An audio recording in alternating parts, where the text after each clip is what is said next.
Hi, uh, good evening. I'm recording this in the evening on Thursday, and this is for the Interdisciplinary Studies 399 class, the Architecture of Identity Formation. And this is the second part of the lecture on labor, work, and action. In the first lecture, we talked about labor and the importance of labor and the cycle of labor and consumption, including the time concept of the eternal cycle that we can't escape.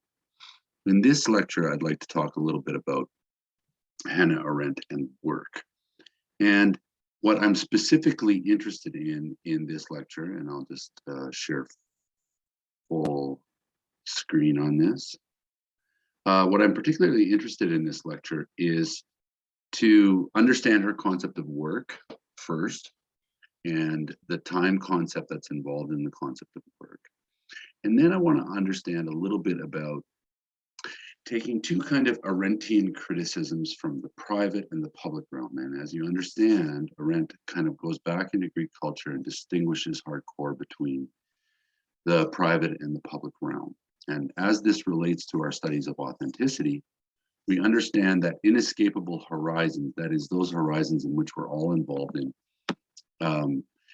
are part of the public world, and that in the private world, our need for recognition emphasizes the work of significant others in building our identity in the private and the public world. Understanding that distinction quite clearly, and the way that Taylor has brought that distinction to bear in terms of his chapters on inescapable horizons and on the need for recognition in the Malaise of modernity, I really want to take this idea of the private and the public realm from Arendt and give a proper evaluation of work. That is, I'm going to take a critique of work, a critique of a common understanding of work, and of a Lockean understanding of work. That is, of John Locke's understanding of work, and a general idea of what we call bootstrap individualism and bootstrap liberalism that goes along with it, and to critique it from both the aspect of the private and the public. And this shows the critical bearing that Hannah Arendt's work has on our everyday life. And so let's begin. So let's talk a little bit about her concept of work, especially as it's distinguished from labor and as it's distinguished from action, and the time concept and the idea of instrumental reason that's at work in work, that's operating within the concept of work. So as we understood with the labor, that was that never-ending cycle of labor and consumption, where we labor and then we consume, each of which are tiring activities, and there's barely a distinction between the two activities of labor and consumption in the cycle of labor. It's an eternal recurring thing, and it happens in birth and death as well. That is, in the labor process in birthing, the endless cycle continues. It has an element of pain and toil and trouble, she uses the French word travail, which really sort of accentuates that sort of sense of this being an endless cycle that we can't escape, and it's attached to our nature as biological beings. Now, work is different from labor because instead of being a never-ending cycle, work has a definite beginning and a definite end. And as I called it, it's the project management view of activity. That is, we start a project, like a work of art, and it comes to its completion once the work of art is finished. I think if you were to continue with the work of art in this case, if we're understanding work in distinction from labor, a work of art would gain a kind of public, I would say, impact or influence in the sense that once the work is completed, it impacts the public world. That is, as far as it's viewed and as far as it's adopted into the public world, which in some sense she calls the human artifice. That is, it's the human world. Our work too in other ways can be understood in that way in terms of a contribution to a public world. However, the contribution to the public world is there's a beginning and end of work. So if I take my example of the work that I do at the King's University, I run conferences in the interdisciplinary studies program, and those conferences have a beginning point and an end point. That is, there's the beginning point when we start planning a conference, and I'm in the middle of planning our fall conference at the moment. And once that conference is complete, it kind of is done, except as those works that get produced in the course of the conference stay in the artifice that is King's University and belong to part of King's University's sort of constitution, that is, to the general work of the King's University. And those people that do participate in the conference after or watch the videos after, it now offers a kind of stable structure. That is, there's a constitutive element to this. We're going to see this when I talk about the value of work a little bit later on. But nonetheless, work itself has a definite beginning and a definite end. There's a means-end relationship with it. Action, on the other hand, is those things that impact the public world in such a way that you don't know the conclusion of it because you can't know.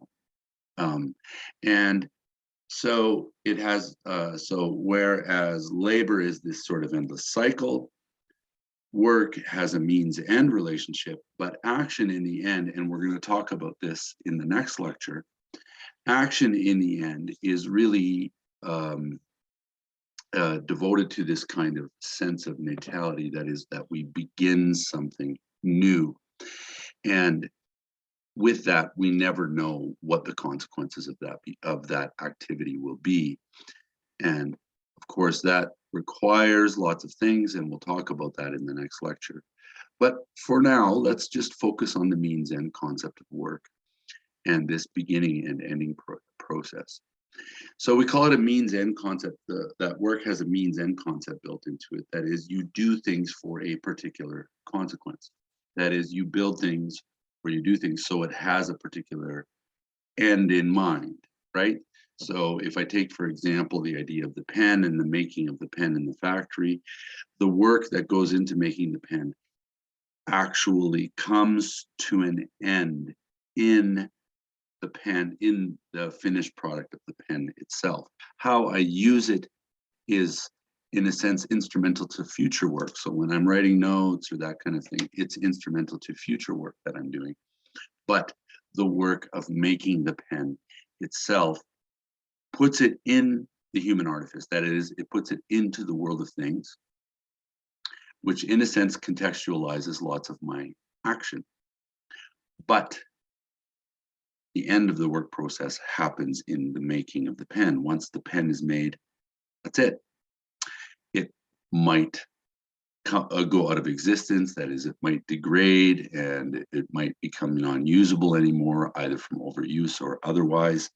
But it has a certain durability that lives in the world. But that durability isn't part of the work process. That durability goes on to future processes and gets taken over by other means and relationships that go on in work.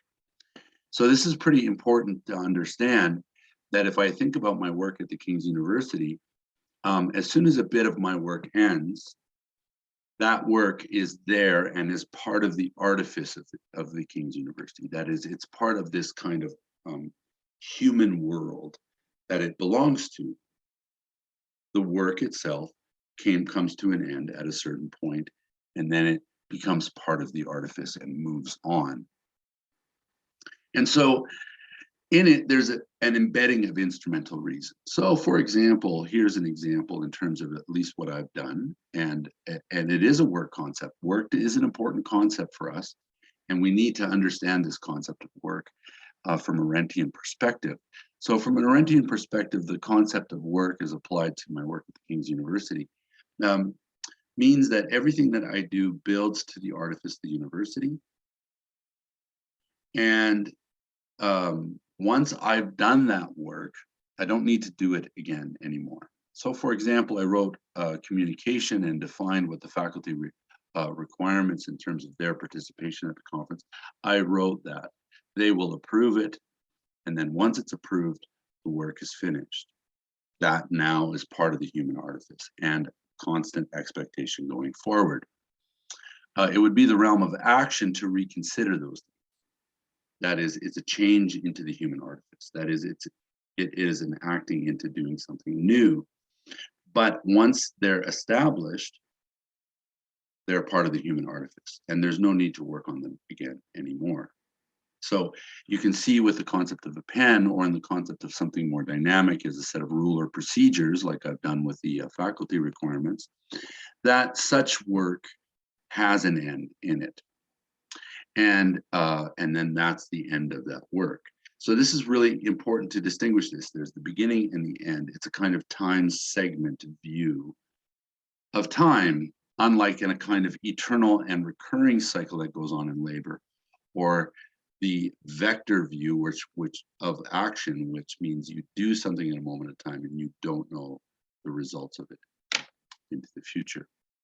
So as this happens, we need to start to take a look at some criticisms of this, because oftentimes the problem is that we take the idea of work too far.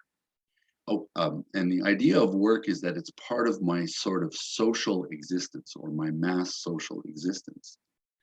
And mass society, as we've seen in the past, is the problem. And the problem in the case of work is that the logic of work gets extended too far into the private realm, where it doesn't belong, and into the public realm, where it corrupts the public realm as well, or it corrupts the political realm as well.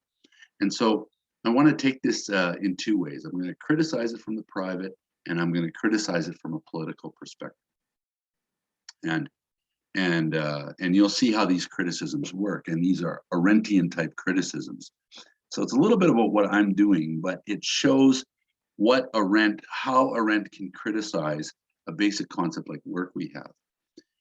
And so we might know this from the idea. So we're going to criticize it privately first here. So it's the first criticism I've titled "The Mass Social Trap of Loving Your Job." So I'm going to pick a kind of common language that we've used that really does come from mass society and has problems within it. So, and because I can't screen share, I'm going to be looking a little bit of this on my phone. So if I look down from the camera, please don't get away from me. This appears, I have this written as part of the text of it, but I'd like you to still see the PowerPoint.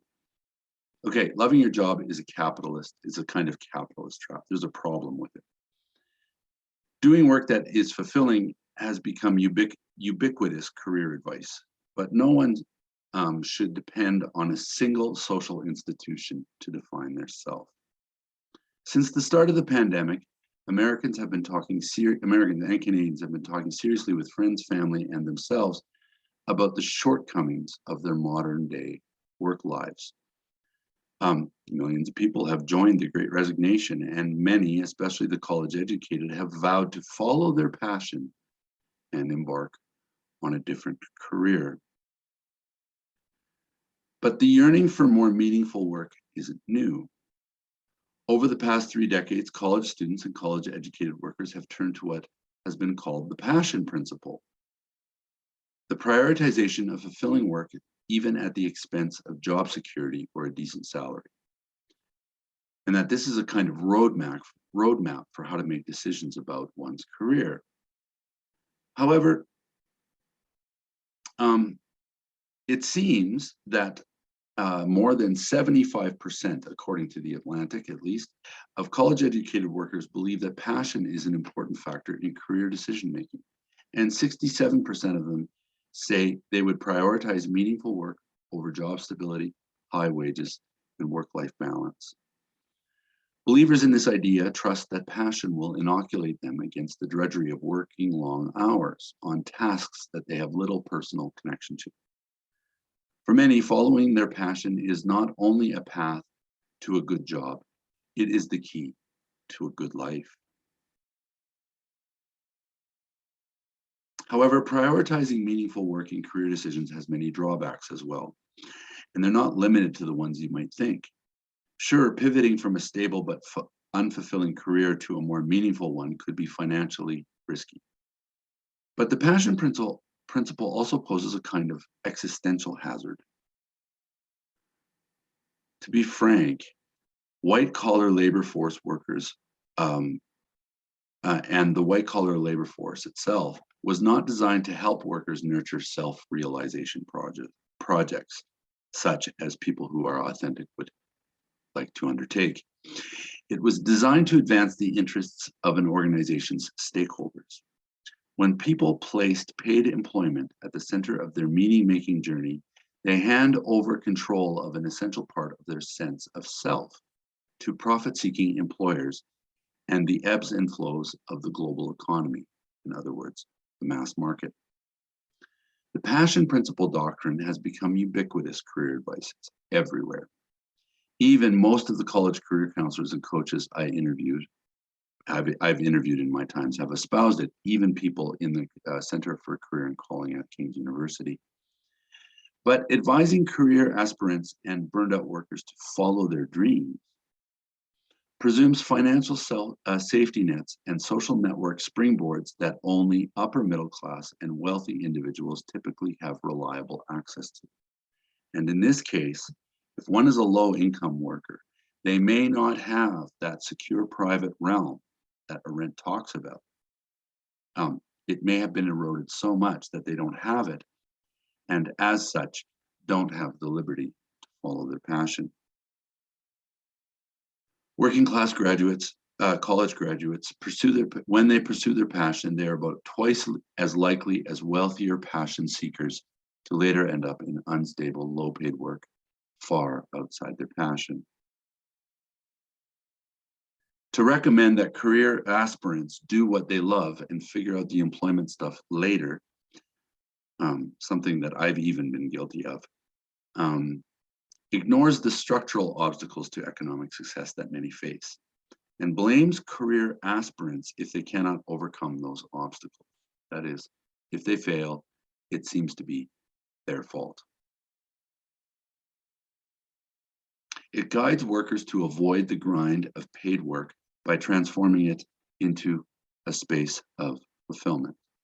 And we understand, at least from Taylor's the introductory way that we came into Arendt through Charles Taylor, that in fact, fulfillment will not come from mass society, but in fact will come from a realm of significant others, a combination of significant others and some adherence to inescapable horizons. That is, those problems that we just can't get away from and we have to deal with.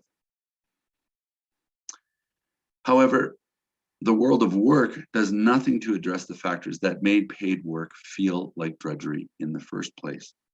Many companies, for their part, also tend to exploit workers' passions. It has been found that employers prefer workers who find their jobs fulfilling, precisely because passionate employees often provide additional uncompensated labor. Expanding social safety nets and protections for workers would go a long way to making passion seeking less financially risky. That is, if we secured people's private lives, and if we did things to secure their private lives, that is, then they could work in such a way that they could follow their passion. However, those things aren't in place. And advocating for collective solutions such as better working conditions, more predictable hours, better benefits, more bargaining power, less overwork in our workplaces, and through national policies would not only make paid work more manageable, but also make work better for people in jobs that have little potential for the expression of passion. So I sort of give you a hint that of what a political sort of solution to this might look like. But we might be past that a little bit. But I will talk about a political solution and a political critique of the overreach of the concept of work. So in order to get around these problems of passion, individuals can shift their personal philosophies about work. And this is the idea that I'd like to share that comes from kind of an Arendtian background. One solution is to trim paid work to fit into a more confined space in our lives. Work that can be contained in predictable hours, that provides freedom to engage in meaningful outside activities, and that allows ample time for friends, family, and hobbies, may be more desirable and a self-preserving goal. And in fact, that is something that I would argue that needs to be sort of reasserted from our historical memory of what private and public worlds were like. The pertinent question in this regard then isn't how can I change my career path to do the work that I love, but rather how can I wrangle my work to leave me with more time and energy for the things and people that bring me joy and fulfillment. Another solution, besides sort of like the government solution, and another solution besides the idea that we just sort of confine it to a small part of our lives, is to diversify our meaning-making portfolios, actively seeking out new places to root a sense of identity and fulfillment. And Taylor goes a long way to suggesting that, that is, reviving our commitment to our significant others. No one, after all, should entrust the bulk of their sense of self to a single social institution, especially one with something as within something as tempestuous as the labor market. That is, if we trust our identities to the mass market, we will, in fact, be disappointed and destroyed. To be sure, I'm not advocating for the elimination of joy from work. I'm not doing that.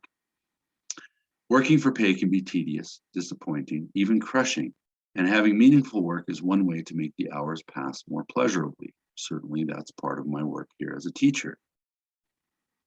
But the solution to those challenges should not necessarily be to position work as a centerpiece to our identity. And here is the private criticism of the mass market concept of work. By understanding the traps of passion, we can be better equipped to envision alternatives to it. Follow your passion if you must, but also find places outside of work to anchor your sense of self.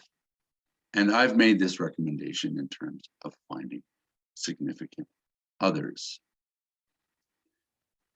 All right, so let's get into what the human artifice is and to see what the Constitution, what we can say is a more public criticism, that is a more politically oriented criticism of the concept of work.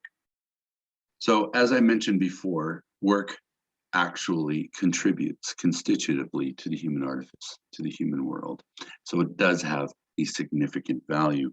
However, it's not as high a value as liberal economics give it. And so we can look a little bit at this using some examples that we're quite readily familiar with now. In all of this disorder in COVID, the uncertainty and the fear, there's a kind of revolution happening. And I'd like to describe that revolution. It's a revolution in the way that we assess work. And that's what I'd like to suggest with this lecture. So you can see it, for example, in the drumming and clapping for healthcare workers that had happened in the early parts of the pandemic. And the public praise at that same time for those who stocked supermarket shelves. Now, a year later, this seems to appear natural to us, and our applause for those working in the medical or food industry, or even for teachers who are frontline workers, expresses the value we now see in their constitutive contribution to the public world. Yet for too long, the capitalist strain in our workforce has overlooked the constitutive contribution that workers make. And what I mean by constitutive is it actually goes into building the world that we live in.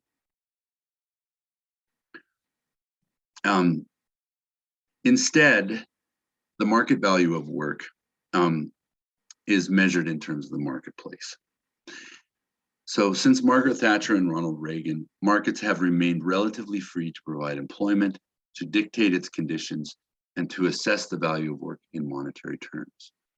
What counts is the generation of capital, not the human artifice. And an employee's salary is determined by the power of supply and demand. But it should become clear that work has a type of constitutive role that is not accounted for in market logic. What do I mean by constitutive? Constitutive work means the structural elements that working contributes to life. These structural elements include not only physical infrastructure, but much of a social fabric that makes the market a quintessential social institution, which can connect us as a species, but also as communities, and also as providing much of what keeps us alive, but moreover, what makes life worth living. This profound disconnect between a constitutive account of work and the logic of productivity becomes painfully clear in a moment of crisis, such as COVID. During times of emergency, priority is given to jobs that matter most in the short run, those that literally keep us alive. It is because we are more than our digital avatars, because we have bodies and our bodies have needs, to go back to the concept of labor and the private realm that Arendt talks about. We depend on those who care for others or deliver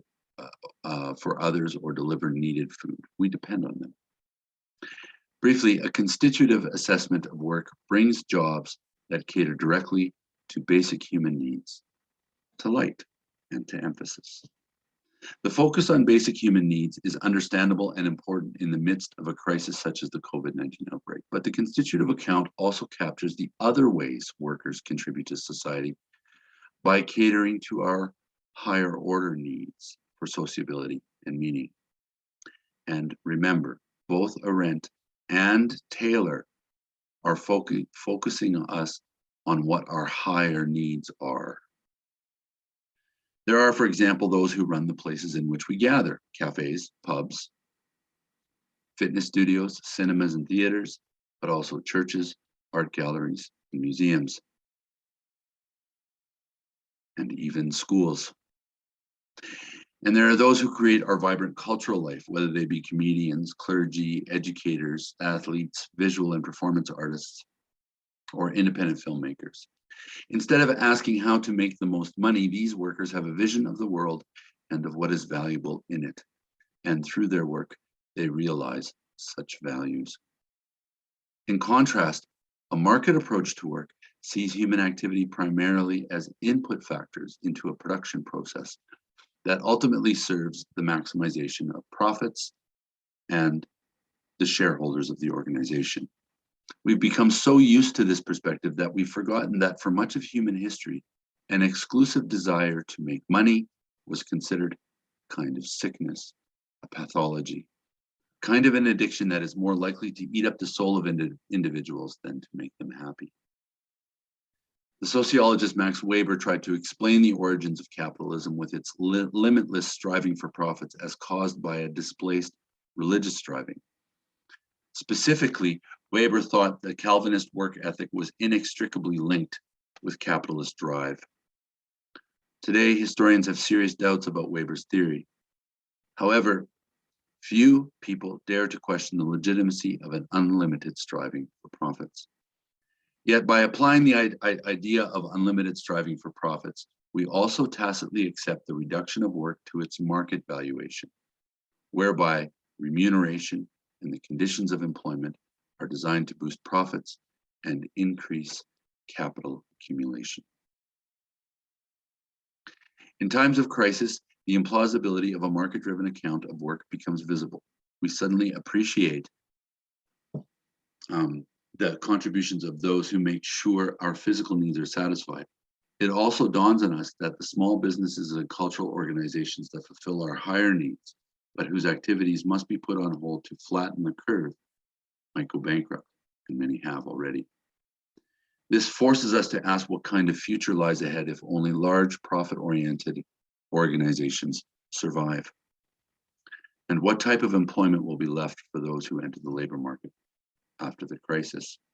As I mentioned, they may suck up all those passion-seeking individuals and passion-driven individuals and make their lives more meaningless and more of a doldrum.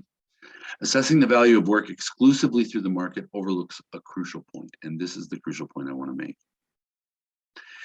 Many individuals and organizations have a constitutive perspective on work, and they often create benefits that go far beyond the immediate tasks they fulfill. A nurse or doctor who believes it's their duty to care for the sick will also try to support their patients psychologically. Similarly, a small business owner may provide a supply of goods, but they also contribute to livening up a street. In the language of economics, these are all positive externalities, as you can see on the PowerPoint. Valuable contributions to the community that are not factored into prices and therefore tend to get undersupplied in a pure market environment. Market logic encourages people to seek profits from negative externalities. That is, they put costs onto others, whether specific individuals or society as a whole. The behavior is particularly frequent among large corporations, not only because they tend to be powerful enough to do so unquestioned, but also because they are primarily run as money-making machines for the benefit of shareholders. In recent years, big companies have significantly downgraded the conditions of employment for quote-unquote low-skilled workers. By reducing wages and forcing families to seek additional public support, large corporations have offloaded some of their costs to improve their bottom line. Needless to say, this has had disastrous consequences for the well-being of many individuals and families. And the issue of burnout and excessive work is just one, but I would also say that depression and anxiety are others. So a society which has, in which millions have no financial buffer or the means to stay at home when sick is clearly ill prepared for pandemics and moments of crisis, such as the coronavirus. While this is not exclusive to North America and Europe, it is sourced in a kind of Anglo-American approach to capitalist economics. Hopefully, the post-crisis reconstruction that we are about to undergo will be guided by a more just understanding of work than the free pursuit of profit. This would require better pay and working conditions for those whose contributions are vital for our societies.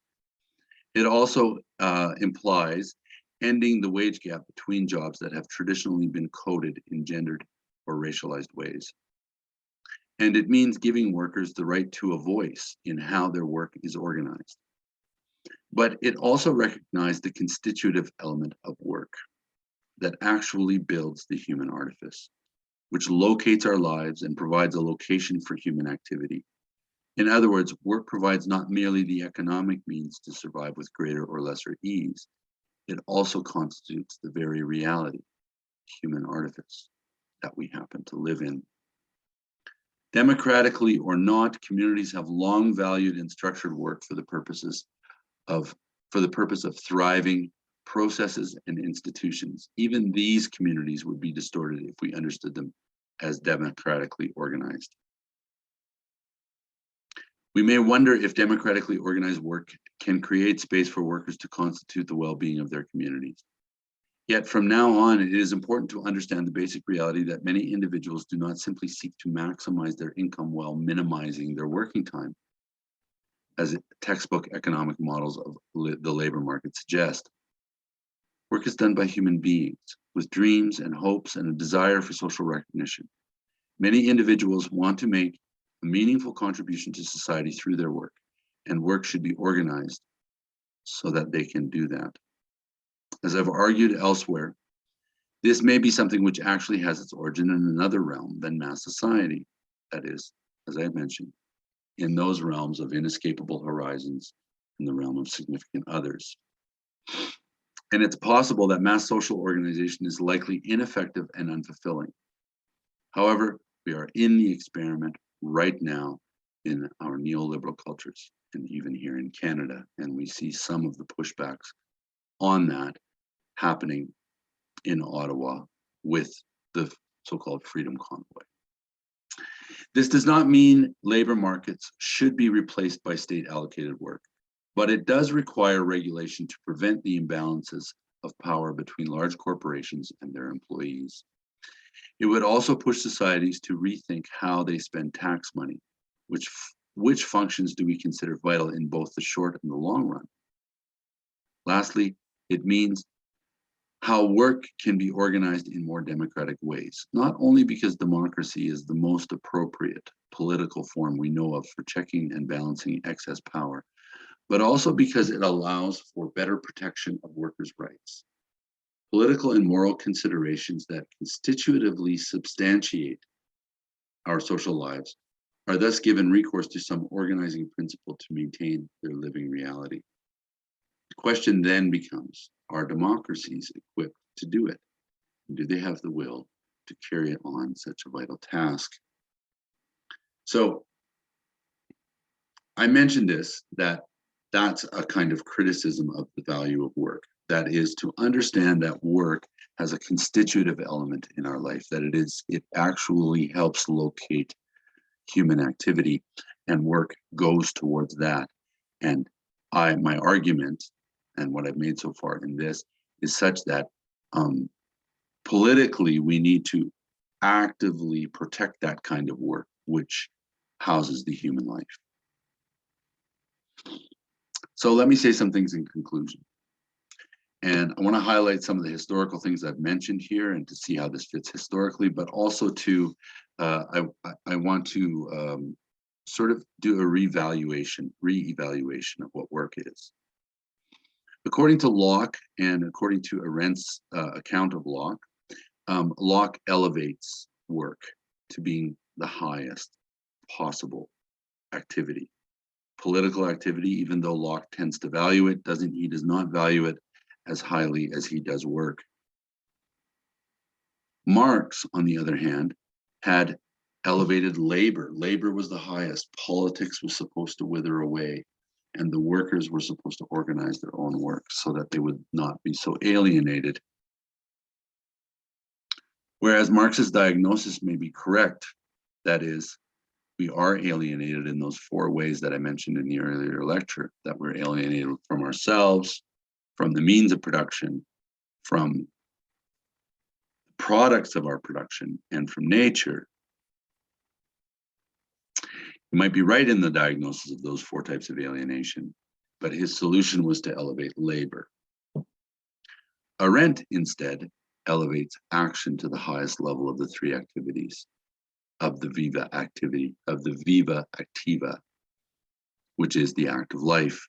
Action, the political realm, is the realm of freedom, not the realm of work. Work and mass market logic is not the realm where we are free, but in the realm of action. Agency taken from one person amongst many. In this regard, Arendt elevates action. But we need to reevaluate work. Instead of having it so high like the labor's, like Locke does, and like what we've called the bootstrap individualists do. Instead of elevating it at the top, it's kind of foundational to the realm of action where our emphasis goes. And work, insofar as it creates a space for action, is valuable. However, it's not the most valuable. It is the means to living freely.